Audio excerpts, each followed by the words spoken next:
let's take a few minutes and talk about the bolt-action rifle and a few things that you can look at and train with in order to effectively use it in a self-defense situation when it comes to outdoors, wilderness type stuff. And I'm talking more the four-legged animal type stuff, not the self-defense against another two-legged person. So, first time I put a video out in a while, and I apologize for that. It seems like whenever I was intending on throwing out new content, something would come up and I'd have to put it on the back burner. I know excuses, but anyway, I think we're good to go. Let's see if we can throw out some more content and have a little bit of fun. Okay, the bolt-action rifle. The reason why I'm focusing on the bolt-action rifle, and I have before on my channel, on a few different occasions, I've focused on the bolt-action, is especially when it comes to an environment such where I live at. I live in the Rocky Mountains in western Montana. It's mountainous terrain, trees, lakes, creeks, all that good stuff. And I grew up in Alaska, kind of the same terrain. And the bolt-action rifle is still kind of the firearm of choice when it comes to just going out in the woods and having a gun for self-protection. Or if you're actually going out and hunting, that's the gun you want to use. Or I shouldn't say that's the gun you want to use, it's just the gun that is used. And I think the main reason for that is the price. It's really cheap to get a decent shooting bolt-action rifle these days. Go down to the local Walmart, you can pick out a few for a few $100s, and at the very least, it'll have an optic that's at least serviceable for a little bit. Don't get me started on some of the optics that are put on these cheap bolt-action rifles. But in any case, I don't want to get off topic. It's a really, really cheap platform to get into these days. So a lot of people have them. And because of that, it tends to be their gun of choice to go out into the wilderness with. There's nothing wrong with it, but there are some handicaps when you have this type of firearm that you really need to look at in order to be effective, especially when you're trying to defend yourself from wolf, mountain lion, bear, what have you. You really need to train on this stuff beforehand before you get caught with your pants down in the middle of the woods. And you're staring a big ball of fluff and snarling, drool, teeth, all that stuff right in the face, and you're going, oh crap, I didn't really train with this firearm. So anyway, three main things. We'll go over it in this video, and then I'll make other videos kind of going more in depth. But there's three main handicaps to a bolt gun.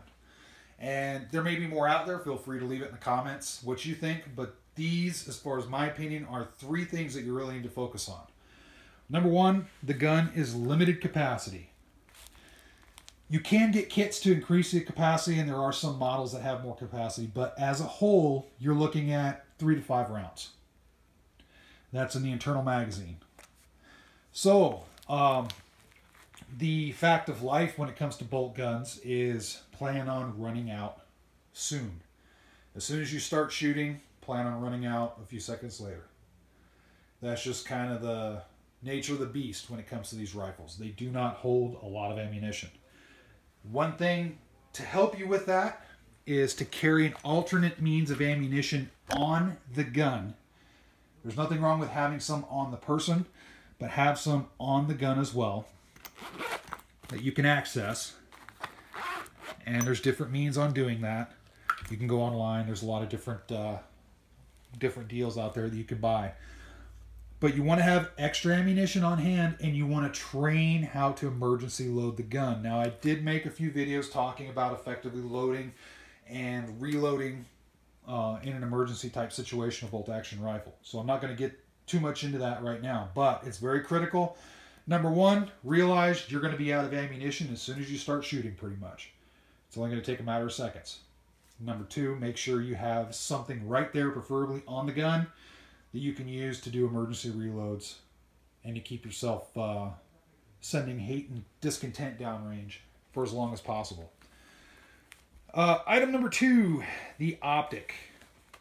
Now, I know there are bolt guns out there that have iron sights, and those are preferred. But the reason I'm talking about the optic is because the most common configuration you see a bolt gun in, especially something like this, a standard sporting rifle, it has an optic on it. Well, there's a common mistake that people make. They take an optic. This optic is max. It can go from 4 to 12. Okay, so the maximum is 12. A lot of people, when they hunt, they'll crank that magnification up.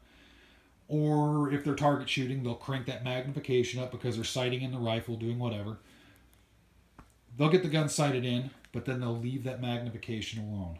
Then they start carrying the gun out in an outdoors environment, come to a situation where they need to shoot in a close quarters or very close range environment, but now their optic is still cranked up all the way to 9 power, or 10 power, 12 power, 16 power, whatever they have. And what they find is if you try to hit a target that's really close and moving really fast and you have your magnification cranked all the way up, you're going to lose it. It's going to be hard and you're going to be freaking yourself out and you're going to be wasting valuable time trying to get yourself shooting where you need to shoot. So here's one easy little thing for everybody to remember. Whenever you're using an optic and you're done using it, crank it all the way down to the lowest power, whether it's 4 power, 6 power, 2 power, 1 power, what have you, all the way to the lowest power. You can always increase it later. If you're going hunting and you want to place a long range shot, you can always increase your power later, but crank it all the way down. This particular one, Nikon P223, this rifle's chambered in 223. This particular one, it's a 4X, so about the equivalent to ACOGs and most self-defense optics that are out there. That's perfectly doable.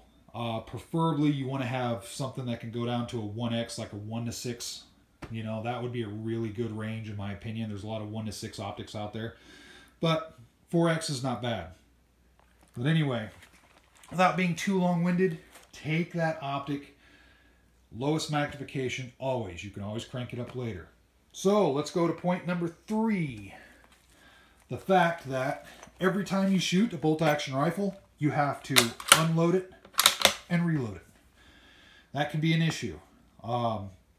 There has to be really a lot of training on how to effectively work a bolt action.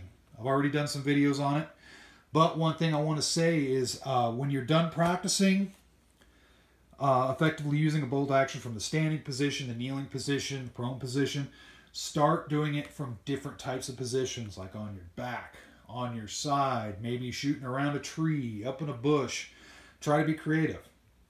You never know what position you're going to find yourself in, and it may be a little awkward trying to effectively work a bolt-action rifle and get your rounds off when you're in some weird position. At the very least, it shows you where your weaknesses and your strengths are at. So, don't want to get too long-winded. I fear that I've already gotten that way. Feel free to let me know what you think. I'll expound more into those later, but I think those are the 3 top things in my head that you have to get around when you're wanting to use a bolt-action rifle for self-defense against the 4-legged variety. So, to close the video out, by the way, this is a Remington 223. This is the SPS. It's got the shorter, heavier barrel on it. The SPS Tactical Nikon P223 scope. Excellent bolt gun. I really love this thing. And I plan on shooting it a lot. And yeah, more videos to follow on this and more talking about bolt guns. So, all right, like, subscribe, do all that good stuff. It's good to be talking to y'all again. So stay safe.